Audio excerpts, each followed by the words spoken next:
ঠিক এই সময়ে গত বছরেরটা যদি আমরা একটা ভিত্তি হিসাবে ধরি যে 2024-এর দামটা কি আসলে একটু বেশি, এই সময়ে এসে সেপ্টেম্বর অক্টোবর মাসে কি জিনিসপত্রের দাম এরকম ছিল? জনসাধারণ বলছে তাদের নাভিশ্বাস উঠে যাচ্ছে বাজারে যখন যাচ্ছেন তারা। যেখানে সেই 74 সালে দেখা গেছে চালের দাম বেড়ে গেছিল প্রায় 10 টাকা কেজি, সেইটা কমিয়ে এই দ্বিতীয় বিপ্লবের কর্মসূচি দেওয়ার পর, বাকশাল ঘোষণা দেওয়ার পর এরপরই চালের দাম মাত্র 3 টাকায় নেমে গিয়েছিল।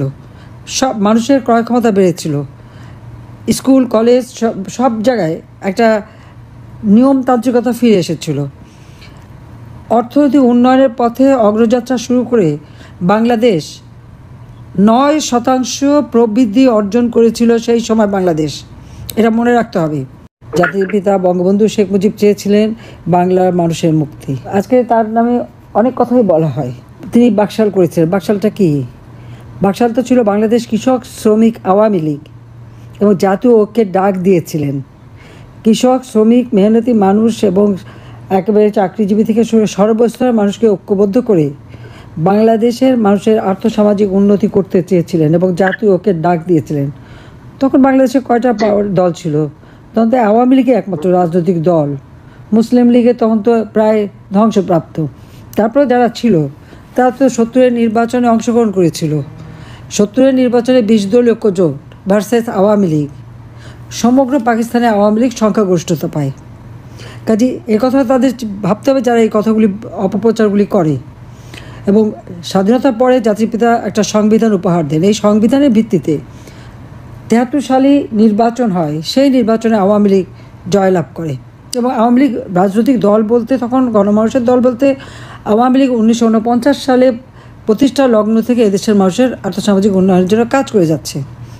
যখন 74 সালে দুর্ভিক্ষ, যেটা নগদ টাকা দিয়ে কেনা খাদ্য জাহাজ আমেরিকা বাংলাদেশে আসতে দিল না, শ্রীলঙ্কা থেকে অন্যদিকে পাঠিয়ে দিল, একেবারে চক্রান্ত করে দুর্ভিক্ষ সৃষ্টি করা হলো। বঙ্গবন্ধু শেখ মুজিব তো কোনো কিছু লুকার নাই। তিনি স্পষ্ট বলেছিলেন যে এই দুর্ভিক্ষ হয়েছে, আমি এত মানুষ মারা গেছে, আমি রক্ষা করতে পারিনি, বাংলাদেশকে এখন খাদ্যের স্বয়ংসম্পূর্ণ করে দেশের আর্থসামাজিক উন্নতি করতে হবে। কাজে কৃষক শ্রমিক মেহনতি মানুষ, তাদের ভাগ্য পরিবর্তন করতে হবে। সাধারণ দরিদ্র জনগোষ্ঠীকে দারিদ্র্যের থেকে মুক্তি দিয়ে উন্নত সমৃদ্ধ করতে হবে এবং এই ঘুণে ধরা সমাজ ভেঙে নতুন সমাজ গড়তে হবে। এবং তিনি দ্বিতীয় বিপ্লবের কর্মসূচি ঘোষণা দেন, সবুজ বিপ্লবের কর্মসূচি ঘোষণা দেন এবং বাংলাদেশ ঘুরে দাঁড়ায়। যেখানে সেই 74 সালে দেখা গেছে চালের দাম বেড়ে গেছিলো প্রায় 10 টাকা কেজি, সেইটা কমিয়ে এই দ্বিতীয় বিপ্লবের কর্মসূচি দেওয়ার পর, বাকশাল ঘোষণা দেওয়ার পর এরপরই চালের দাম মাত্র 3 টাকায় নেমে গিয়েছিল।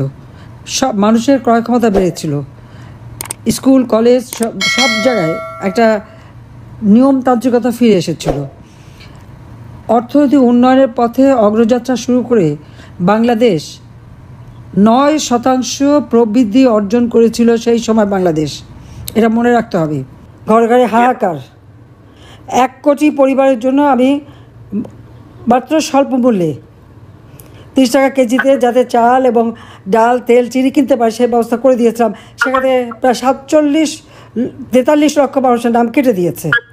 তারা নাকি আওয়ামী লীগ করে। তো 57 লক্ষ মানুষ তো আওয়ামী লীগ করে না, আমি তো তাদেরকেও দিয়েছি। সে বিচার নাই, সে বিবেচনা নাই। এটা হলো দুর্ভাগ্য। আজকে বয়স্ক ভাতা, বিধবা ভাতা সব বন্ধ। মাত্র 15 টাকা কেজিতে আমরা চাল দিতাম একবার নিম্নবিত্তদের জন্য। যে চাল আমি রেখে এসেছি সেই চালই দিয়ে যাচ্ছে। কৃষক উৎপাদন করবে, তার সেই ক্ষমতা নাই। উৎপাদিত পণ্যের ন্যায্য মূল্য পাচ্ছে না, সেচ দিতে পারে না। সমস্ত ডিপ টিউবওয়েল হয় বিএনপি নয় জামাতের দখল, শিবিরের দখলে। সেখানেও আবার ফসল ফলালে কৃষকরা তাদের ভাগ দিতে হবে। এইরকম অরাজকতা বাংলাদেশে চলছে। রেহানার আমি বিদেশে ছিলাম, 6 বছর পরে আমি দেশে ফিরি এবং 1996 সালে প্রথম সরকার গঠন করি। বাংলাদেশকে খাদ্যে স্বয়ংসম্পূর্ণ করি, বাংলাদেশের মানুষের আর্থসামাজিক উন্নতির পথে এগিয়ে নিয়ে যাই, ডিজিটাল বাংলাদেশ গড়ে তুলি। বাংলাদেশের জন্য একটা স্বর্ণযুগ এবং একটা নির্বাচিত সরকারই প্রথম তার সময় 5 বছর পূর্ণ করে শান্তিপূর্ণভাবে ক্ষমতা হস্তান্তর করেছি। বাংলাদেশের জীবনে বোধহয় এই প্রথম শান্তিপূর্ণভাবে ক্ষমতা হস্তান্তর হলো সেটাও আওয়ামী লীগ যখন ক্ষমতায় তখন। কারণ আওয়ামী লীগ সেই 54 সালের পর থেকে যতগুলি নির্বাচন করেছে, প্রত্যেকটা নির্বাচনে কিন্তু আওয়ামী লীগ জনগণের ভোটে নির্বাচিত হয়েই ক্ষমতায় এসেছে। আওয়ামী লীগ কখনো পিছনের দরজা দিয়ে ক্ষমতা আসেনি। বাংলাদেশ হওয়ার পরেও তো 8টা নির্বাচন হলো, সেখানে তো আমরা প্রত্যেকটা নির্বাচনে আমরা যতবার ক্ষমতা এসেছি ওই নির্বাচনের মাধ্যমে জনগণের ভোটের অধিকার নিশ্চিত করলাম, জনগণের অর্থনৈতিক মুক্তি এনে দিলাম, বাংলাদেশের মানুষের আর্থসামাজিক উন্নতি করলাম। স্বল্পোন্নত দেশ জাতির পিতা করে গিয়েছিলেন, সেই দেশকে উন্নয়নশীল দেশের মর্যাদায় উন্নীত করলাম। দারিদ্র্যের হাত থেকে মানুষকে মুক্ত দিয়ে প্রত্যেকটা গৃহহীন ভূমির মানুষকে ঘর বাড়ি, চিকিৎসা সেবা মানুষের দুর্গে পৌঁছে দেওয়া, শিক্ষার ব্যবস্থা, বিনামূল্যে বই, প্রত্যেকটা স্কুল কলেজ মসজিদ মাদ্রাসা থেকে শুরু করে সব কিছু আমরা উন্নতি করে দিয়েছি। ধর্ম বর্ণ নির্বিশেষে সকলের উন্নতি করেছি। মসজিদ মন্দির গির্জা প্যাগোডা যেখানে যখন যেটার উপর হামলা হয়েছে আমরা সবগুলি নিজের হাতে তৈরি করে দিয়েছি সবাইকে। আমাদের মূল নীতি 4 মূল নীতি: জাতীয়তাবাদ, গণতন্ত্র, সমাজতন্ত্র, ধর্মনিরপেক্ষতা। এই 4 মূলনীতি নিয়েই তো আমাদের পথ চলা। সাথে সাথে সমস্ত বেসরকারি খাত উন্মুক্ত করে দিয়ে মানুষের কর্মসংস্থার ব্যবস্থা করেছি। যুব সমাজ যেন নিজেরা পায়ে দাঁড়াতে পারে, তাদের ট্রেনিংয়ের ব্যবস্থা, তাদের জন্য সব ধরনের সুযোগ সুবিধা করে দিয়েছিলাম আমি। আমরা সোনার বাংলাদেশ গড়ে তুলব। বাংলাদেশকে এভাবে এই স্বাধীনতাকে আমরা ব্যর্থ হতে দিতে পারি না। আর গণমানুষের উপর এই ধরনের অত্যাচার নির্যাতন কখনো সহ্য করা যায় না। কাজে এর থেকে মুক্তি পাওয়ার জন্য সবাইকে ঐক্যবদ্ধ হওয়ার আহ্বান জানাচ্ছি। বাংলাদেশ 9% প্রবৃদ্ধি অর্জন করেছিল সেই সময় বাংলাদেশ, এটা মনে রাখতে হবে। জাতির পিতা বঙ্গবন্ধু শেখ মুজিব চেয়েছিলেন বাংলার মানুষের মুক্তি। আজকে তার নামে অনেক কথাই বলা হয়। তিনি বাকশাল করেছিলেন। বাকশালটা কি? বাকশাল তো ছিল বাংলাদেশ কৃষক শ্রমিক আওয়ামী লীগ, এবং জাতীয় ঐক্যের ডাক দিয়েছিলেন। কৃষক শ্রমিক মেহনতি মানুষ এবং একেবারে চাকরিজীবী থেকে সর্বস্তরের মানুষকে ঐক্যবদ্ধ করে বাংলাদেশের মানুষের আর্থসামাজিক উন্নতি করতে চেয়েছিলেন এবং জাতীয় ঐক্যের ডাক দিয়েছিলেন। তখন বাংলাদেশে কয়টা দল ছিল? তখন তো আওয়ামী লীগের একমাত্র রাজনৈতিক দল। মুসলিম লীগে তখন তো প্রায় ধ্বংসপ্রাপ্ত। তারপরে যারা ছিল তারা তো 70-এর নির্বাচনে অংশগ্রহণ করেছিল। 70-এর নির্বাচনে 20 দলীয় ঐক্যজোট ভার্সেস আওয়ামী লীগ। সমগ্র পাকিস্তানে আওয়ামী লীগ সংখ্যাগরিষ্ঠতা পায়। কাজে কথা তাদের ভাবতে হবে যারা এই কথাগুলি অপপ্রচারগুলি করে। এবং স্বাধীনতার পরে জাতির পিতা একটা সংবিধান উপহার দেন। এই সংবিধানের ভিত্তিতে 73 সালে নির্বাচন হয়। সেই নির্বাচনে আওয়ামী লীগ জয়লাভ করে। এবং আওয়ামী লীগ রাজনৈতিক দল বলতে, তখন গণমানুষের দল বলতে, আওয়ামী লীগ 1949 সালে প্রতিষ্ঠা লগ্ন থেকে এদেশের মানুষের আর্থসামাজিক উন্নয়নের জন্য কাজ করে যাচ্ছে। যখন 74 সালে দুর্ভিক্ষ, যেটা নগদ টাকা দিয়ে কেনা খাদ্য জাহাজ আমেরিকা বাংলাদেশে আসতে দিল না, শ্রীলঙ্কা থেকে অন্যদিকে পাঠিয়ে দিল, একেবারে চক্রান্ত করে দুর্ভিক্ষ সৃষ্টি করা হলো। বঙ্গবন্ধু শেখ মুজিব তো কোনো কিছু লুকার নাই। তিনি স্পষ্ট বলেছিলেন যে এই দুর্ভিক্ষ হয়েছে, আমি এত মানুষ মারা গেছে, আমি রক্ষা করতে পারিনি, বাংলাদেশকে এখন খাদ্যের সম্পূর্ণ করে দেশের আর্থসামাজিক উন্নতি করতে হবে।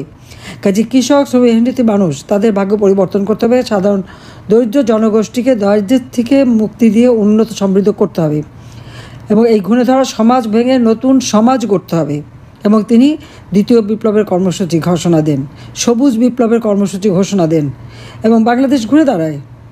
যেখানে সেই 74 সালে দেখা গেছে চালের দাম বেড়ে গেছিল প্রায় 10 টাকা কেজি, সেইটা কমিয়ে এই দ্বিতীয় বিপ্লবের কর্মসূচি দেওয়ার পর, বাকশাল ঘোষণা দেওয়ার পর, এরপরই চালের দাম মাত্র 3 টাকায় নেমে গিয়েছিল।